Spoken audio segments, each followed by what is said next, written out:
The rain lashed against the windscreen like tiny hammers, the rhythmic thump of the wipers barely able to keep up. I gripped the steering wheel, eyes narrowed against the darkness. The M6 stretched endlessly ahead, its sheen reflecting my headlights in an almost hypnotic pattern. It was 1 a.m, early February, and cold enough that the breath in the cab fogged up the windows. This was my life, long hours on the road, often through the night, delivering goods across the country. I worked for a transport company out of Birmingham. It wasn't glamorous, but it paid the bills and kept food on the table for my wife and 3 kids, soon to be 4 if all went well. 12 days until the due date. 12 days until I met my little boy, or girl. Secretly, I was hoping for a boy, a son to even out the numbers in our household of 3 girls. The motorway was eerily quiet, the occasional blur of headlights from a passing car or another lorry breaking the monotony. That's when I saw him, a figure trudging down the hard shoulder, head bowed against the rain, a long black trench coat plastered to his frame. What kind of person walks along the M6 at this hour, in this weather? As I drew closer, the man raised his hand, thumb out in a universal plea for a ride. Against my better judgment, I eased my foot off the accelerator and pulled over, stopping a few yards ahead of him on the hard shoulder. The sight of him, drenched and alone in the freezing rain, tugged at my conscience. Rolling down the window, I called out, "Need a lift?" The man nodded, water dripping from his soaked hair onto his face.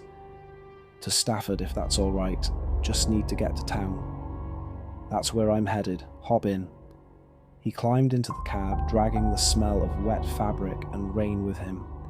I handed him a towel from behind my seat, and he accepted it without hesitation, rubbing his face and hair dry. As he settled in, I took a moment to size him up. Mid-30s, maybe older, with tired eyes that darted around the cab like a trapped animal. Something about him felt off, but I couldn't put my finger on it. "What were you doing out there?" I asked, breaking the silence as I merged back onto the motorway. Car broke down a few miles back. Didn't want to sit in it all night, so I started walking. "Bad luck," I replied, though a knot formed in my gut. I hadn't passed any broken down cars, but maybe I just missed it. "Do you live around here?" "Not far." His answers were curt, and his tone didn't invite further questions. As he dried himself off, he pulled a few items from his pocket: a pen, a soggy notepad, a bundle of keys, a lighter, a packet of wet cigarettes, and a sharp, foldable pocket knife. The knife caught my attention. It wasn't huge, but it gleamed under the dim cab light. Nerves tingled down my body. I forced a smile and tried to keep the mood light. "Weather's miserable tonight, eh? Bet you wish you stayed in the car." He glanced at me, his expression unreadable. "Yeah, miserable." He paused and said, "Do you have family?" The question threw me off, but I answered, "Yeah, wife and 3 kids. Got another on the way." "When's it due?" "About 12 days. I'm hoping for a boy this time. Got 3 girls already." The man nodded slowly, his gaze fixed ahead. "Nice. You've got a little family in the making." After a beat, he added, "Ever thought about what it would be like without them?" The question hung in the air, cold and unsettling. I forced a laugh, trying to brush it off. "Can't say I have. I'm too busy trying to provide for them." He didn't respond, just stared out of the window as if the darkness outside held some deep secret. I tightened my grip on the wheel, heart pounding, and decided to ramble about my job to fill the silence. He didn't seem to care, barely acknowledging my words. Finally, we reached the petrol station on the outskirts of Stafford. Relieved, I pulled into the forecourt and switched off the engine.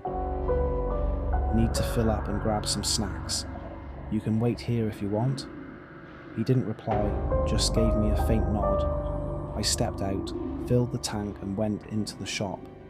By the time I returned, he was gone. Panic gripped me. I scanned the area, the forecourt, the lorry's rear, the shadowy edges of the station, but he was nowhere to be seen. Then I noticed it. A folded piece of paper on the passenger seat. My stomach churned as I picked it up and unfolded it. "Thanks for the ride. Make sure you thank your unborn child. He saved your life." The words blurred as a wave of anxiety washed over me. What did he mean? Was he planning to harm me? Had the mention of my pregnant wife stopped him?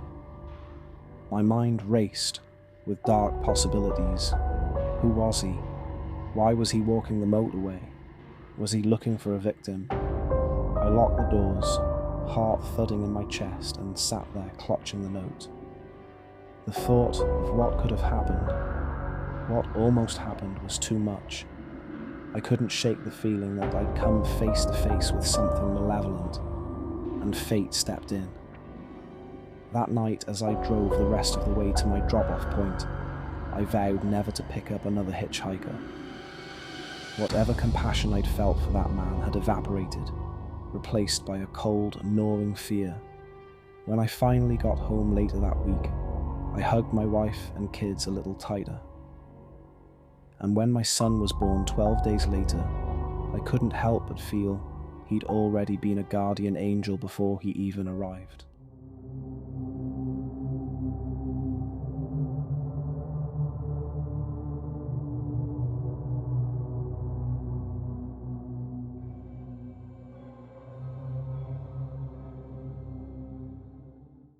The sky was a bruised grey, heavy with the promise of rain, when I left my girlfriend's house that evening in March 1989.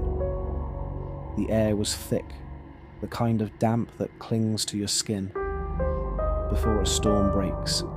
I'd walked this road countless times before, a familiar stretch, winding through hedges and open fields. My house on Station Road was a good 30, maybe 40 minutes away, and I didn't mind the walk. This time though, the low rumble of thunder in the distance made me pick up my pace. Halfway home, the first drops began to fall, cold and insistent. I pulled my jacket tighter around me and ducked my head against the wind. A red Rover slowed to a crawl beside me, its window rolling down with a soft whir.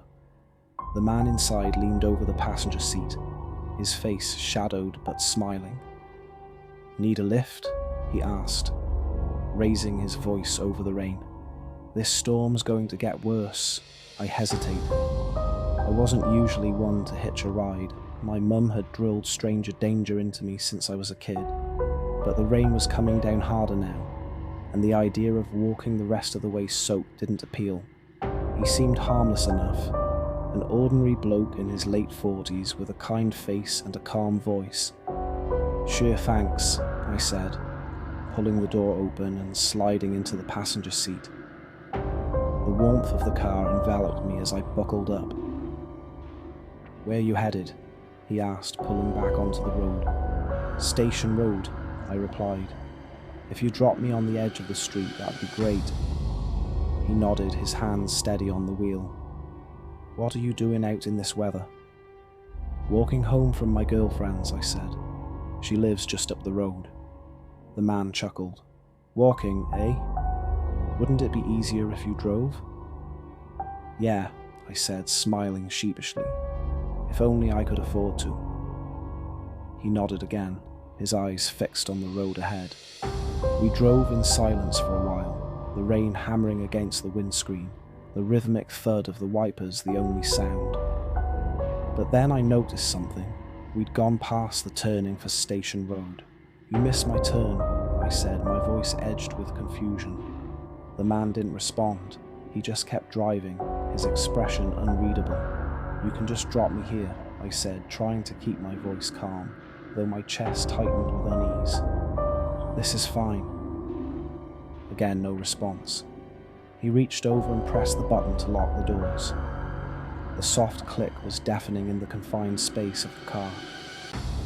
Fear washed over me, cold and sharp. "Stop the car," I said, my voice rising. "Let me out." The man didn't even glance at me. His hands stayed steady on the wheel as he drove through the rain-slicked darkness, the headlights casting eerie shadows on the road ahead. "Let me out," I shouted, my voice cracking. I tried the door handle, but it wouldn't budge. Panic surged through me, my heart pounding so loud I could hear it over the storm. The car slowed as we approached a tunnel, a narrow, dimly lit stretch of road that passed under an old railway line. He pulled over, the tyres crunching on gravel, and turned off the engine. Without a word, he lunged at me, grabbing my arm and trying to drag me out of the car. Adrenaline surged through me. I fought back, kicking and twisting, my free hand clawing at the door handle. "Help!" I screamed, my voice raw. "Somebody help me." But the storm swallowed my cries, the rain hammering on the roof like a drum roll. The man's grip was iron tight, his face a mask of grim determination. I don't know how I did it, maybe sheer desperation, but I managed to break free, yanking my arm out of his grasp and throwing myself out of the car. I ran. I didn't look back. I just ran, my feet pounding the wet pavement, the tunnel walls amplifying the sound of my panicked breaths. The rain blinded me, the wind tearing at my clothes, but I didn't stop. When I finally dared to glance back, the Red Rover was gone. Soaked to the bone and shaking, I stumbled the rest of the way home. I didn't tell my parents what had happened. I didn't tell anyone. The shame of getting into a stranger's car, of letting my guard down, kept me silent. I sat in my room that night, replaying the events over and over in my mind, wondering what might have happened if I hadn't managed to escape. Years passed, but I never forgot that night. The fear, the helplessness, it stayed with me, buried deep but never gone. Now, with a family of my own, I've told the story to my wife and kids, a cautionary tale to remind them that danger doesn't always look dangerous. Never get into a car with someone you don't know, I tell them, no matter how innocent it seems. Trust your instincts, it might just save your life. They nod, wide-eyed, as I recount the details, the storm, the tunnel, the man's grip on my arm. I tell it not to scare them, but to prepare them, to remind them that the world isn't always as kind as it appears. Alright guys, if you made it this far, thank you so much for watching. I hope you enjoyed the video. Please like and subscribe, and I'll see you in the next one.